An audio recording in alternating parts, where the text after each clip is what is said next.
Good evening everybody on this educational station, and this evening we're going to have, I'm hoping, what will be a very interesting discussion on feedback.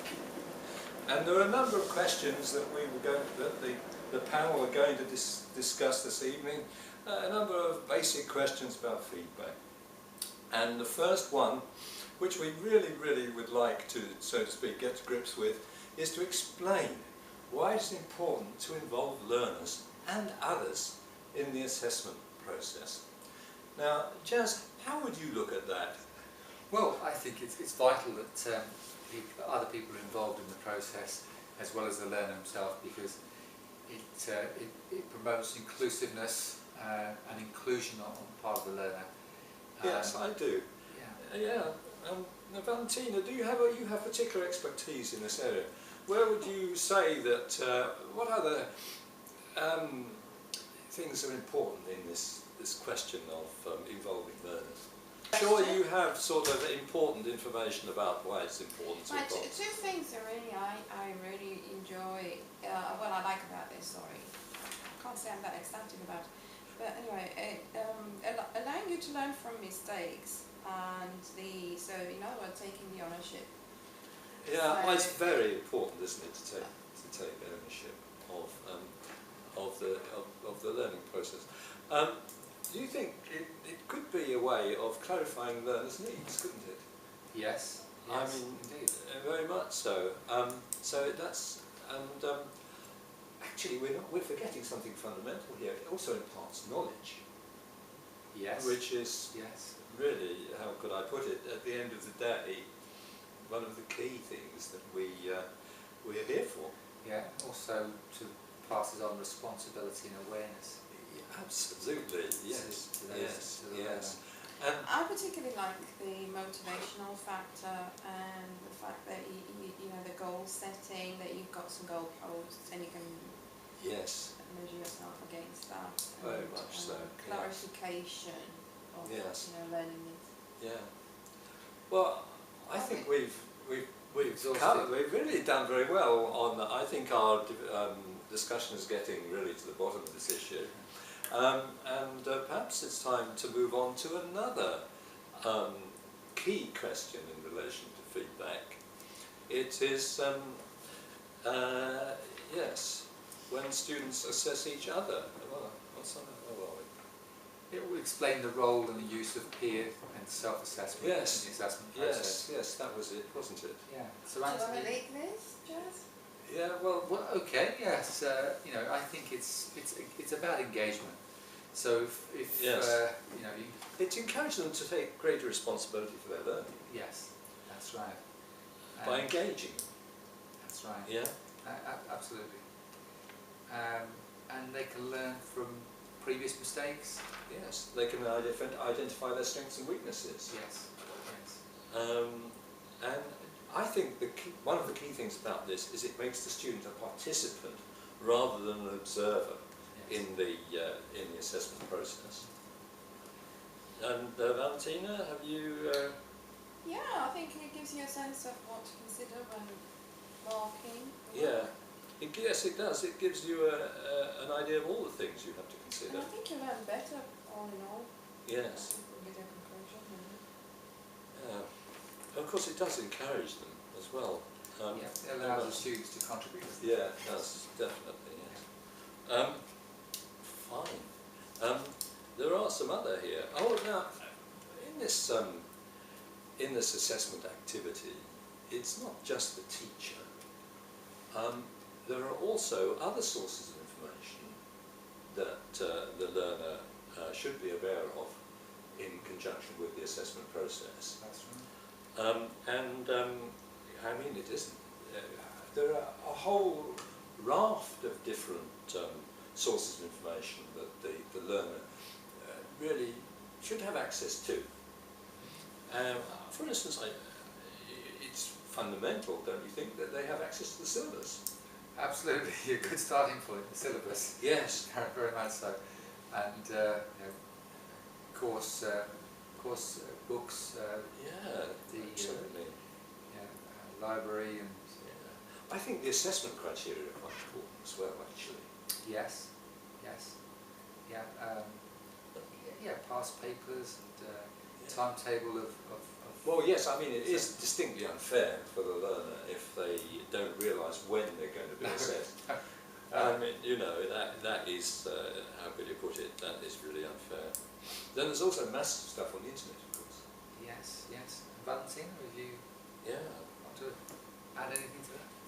Oh no, I was just thinking about what you said about the City and Guilds website. Yeah, oh yes, the And City and Guilds also website, the, particularly, yes. And you mentioned something like this, the activity planner, I think. Mm. Yeah. That's a good resource. Okay. Does that answer your question? Oh, well, really, I'm greatly encouraged actually by the knowledge that is being exhibited by the panel tonight. Exuding. Yeah.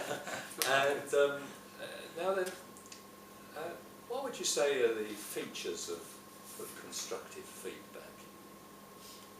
Do we? Well, I think it needs to be positive, to always remain positive, because yeah, absolutely. it's vital to keep the learner, you know, owning into the process and not switching off, Yeah. and wanting to be engaged, keep them engaged, because there'll be no point in giving feedback if the learner's not interested.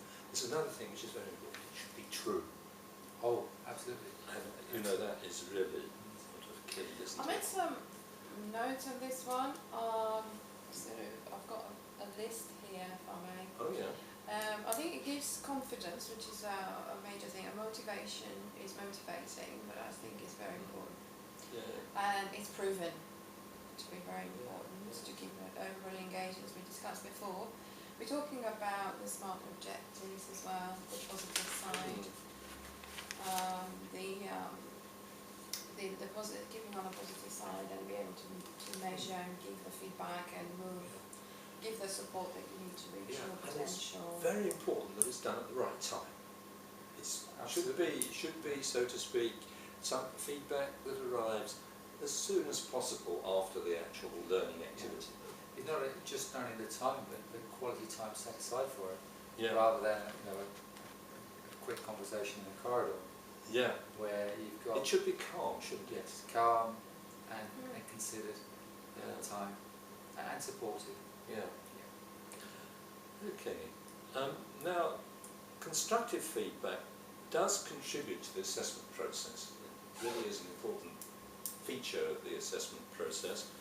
Can you come with some explanations of how it contributes to the assessment process?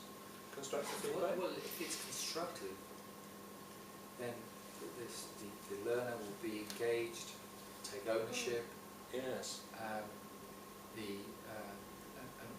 follow up, and more likely to follow up on the guidance you've provided. Yeah.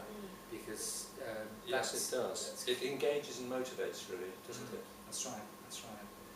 And, Yeah. and therefore supports the learner. It's like a helping hand, really. Yes. Yes. I think non-judgmental is a particularly strong point. Yes. And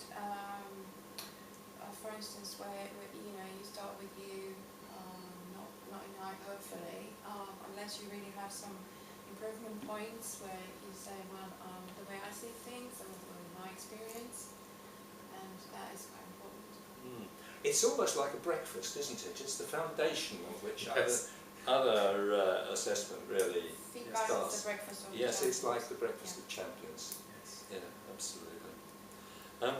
Well, yes. We've talked a lot about feedback, haven't we, about what it's good for and how it should be structured and things like that. Well, we haven't actually talked about ways of providing feedback, actual sort of straightforward methods of providing feedback. I think it's really about numbers. What about numbers, don't you? Well, you in the way of where do you think you are, where do you rate yourself? Yes. Oh yes, yeah. I mean, I would rate this program about 5 out of 10 personally. a lot of room for improvement. Yes, there's a lot of room for Yes. improvement. And how, for example, could we, you know, Right. so, you Well, know, yeah, certainly. how do we get to 10? Well, Yeah, exactly, sure. but also getting the learners' perspective on this, yeah. how they rate themselves, Mm. and Yeah. then be able to build on that. Yeah, To sort of Absolutely. encourage them to yes, to yes. go on. I mean, They might be even They may not- slightly on the positive or negative side of the actual yeah, true yes, objective yes. I ranking. mean, it's a bit like a sandwich, really. You could use positive bread and Start perhaps with a positive. yes, and because start you with have to keep them positive, and motivated the and keep it numbers. and the more critical items go in the sandwich. Yes, yes, it's Yeah. again, you know, if it's delivered sincerely but objectively, you've got the learner sort of involved in the process and not switched off and wanting to sort of, you know, you've got them on board basically. I think you have to motivate them. You always finish on the positive Yeah. because this is what they're striving to achieve, and that's where they are at. But you are there to give them the Yes. support through ownership of the feedback. Yeah. Of course, it's all very well providing feedback, but I think it's very vital to record it. Oh, I mean, there must be, you know, there must be lots of reasons why one should record feedback. well, yes, I mean, numbers. just for example, we have one here. You know, I mean, it's there are some very good reasons, like it's for objective assessment of the fact that you want comparable assessment of the learners and assessment that you can compare. Certainly, and it helps to maintain consistency, so there's no bias towards one particular individuals or Yeah, well, it confirms that we've been inclusive. yes, yes, Fulfills the grading criteria. as Yes, well. and there's all the qualifications, so you know the necessity that. so it keeps the whole system of the, you know, qualification robust and not reliant on one individual. So if Yeah. somebody's got it, I mean, I could get run over by a bus. So It's a reference. Well, let's hope we point. don't. Yeah, but it could happen, Yeah. couldn't it? that's right. And if we ever had a situation where, you know, the assessment is appealed and we've got records to back that up, and if there are, you know, sufficient grounds for all being fine, but we've kept a record Yes. of each Yes. individual and their progress. Yes. Who do you So think? I think it also helps to show if you, in your line of thought, is to sort of show the inclusivity, diversity that you've stuck with.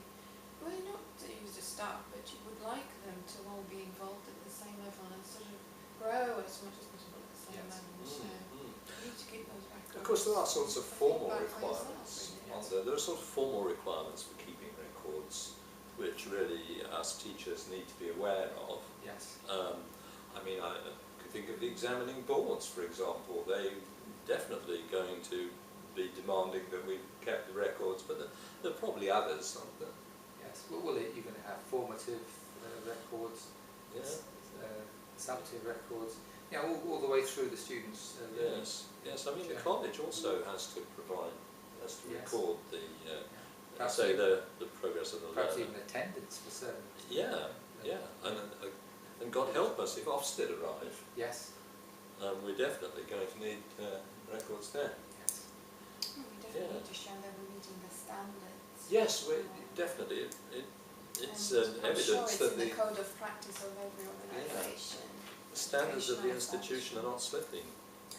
Right. Well, that was a very interesting, helpful? helpful discussion around the subject, and I am optimistic that we provided some useful information for our learners in this matter. Well, Yes. let's hope so, Gary. Let's hope so.